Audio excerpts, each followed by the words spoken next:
四川经济最发达的城市是成都，平均房价也在15000以下，这也说明拉萨和成都的房价差不多，而成都则是二线经济强势。Hello， 林间看3个周明，亲爱的家人朋友们，大家好，我是你们的好朋友藏族姑娘庄妈，感谢大家的支持。进入2021年，全国的经济高速发展，科技发展越来越好，人们的生活也越来越便携，中国人进入了一个全新的时代。从20世纪到21世纪，中国人工资涨了，房价也跟着涨了，全国各地的房价都比之前提高了几倍，甚至10倍。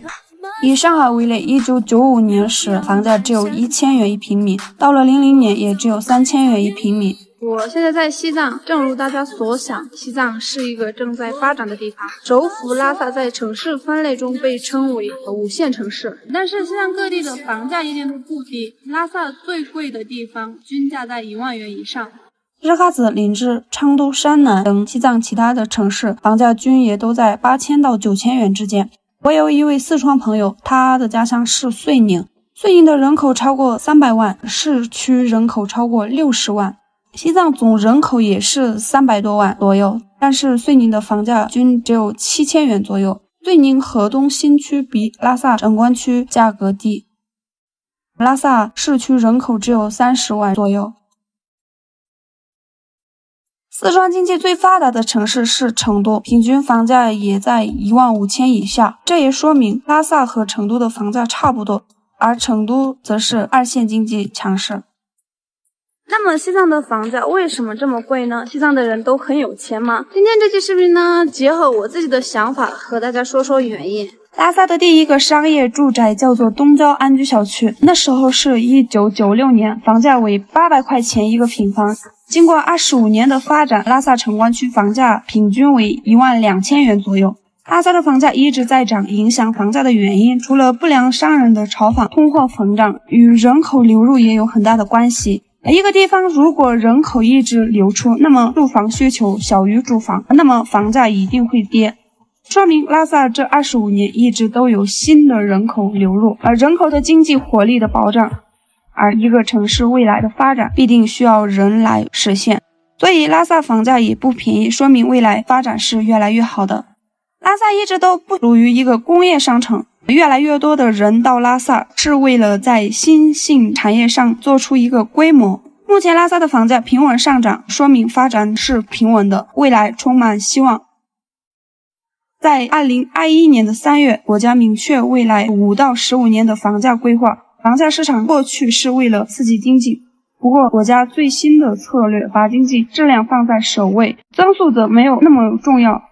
可以确定的是，未来不会出现房价疯涨的情况，未来的房子最大的需求就是住人保值，而不是暴富。对于拉萨这样的一个城市来说，房价虽然不会暴涨，但是也不会下跌。目前拉萨市区人口只有30万左右，在不过度开发城市的提前下，未来还可以容纳20万人口，所以拉萨还会有人流入，为拉萨的经济做贡献。目前在拉萨买房是可以落户本地的，即使子女也可以享受本地的福利，便利于在西藏工作，建设西藏。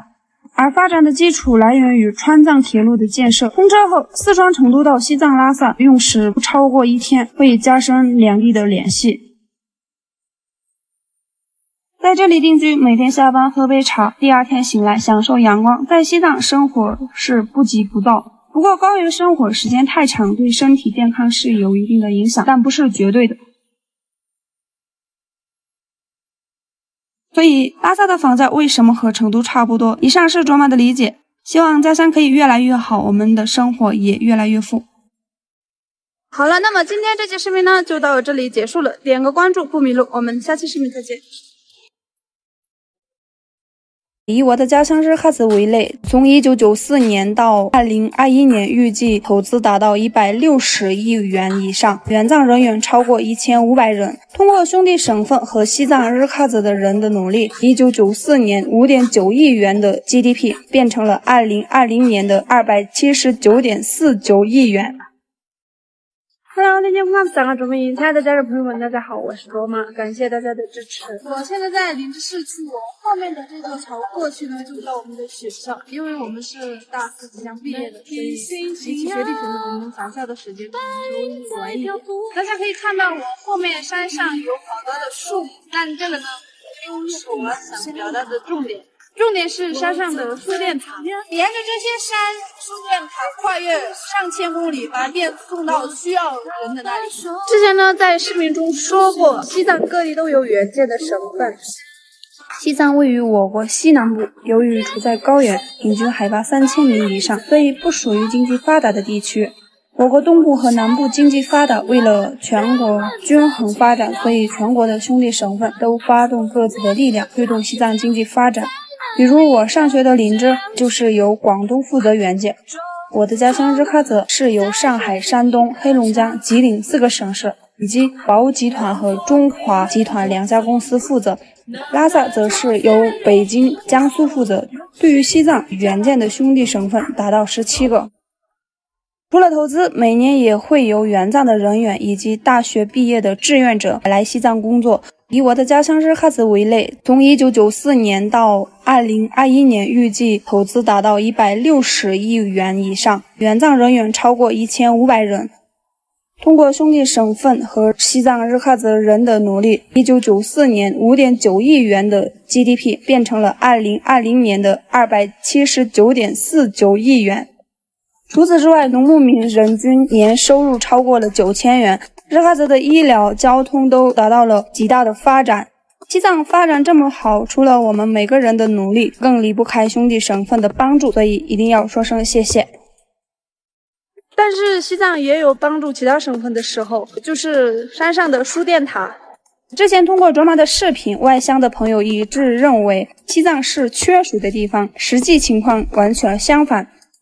全国省份水资源总量，西藏排名第1，是第2名广东的2倍，达到4600亿立方米。依靠丰富的水资源、光能资源、风力资源，西藏大力发展电力，在保证自己用电的同时，也可以向其他省份输送电力。这也正是西藏的计划，未来3年将向北京、上海、重庆、山东等11个省份输送电力。由于这些地方大部分使用标煤发电，西藏输送电力后将会减少标煤消化183万吨，二氧化碳排放608万吨，使发展更加环保。而西藏山上的输电塔跨越几千公里，正是承载了这个作用，形成了川藏、青藏、藏中联网工程。西藏水资源丰富，可开发量大，但本地用电只有100多万千瓦，所以输送电工程需要解决的问题很多，但都会慢慢解决。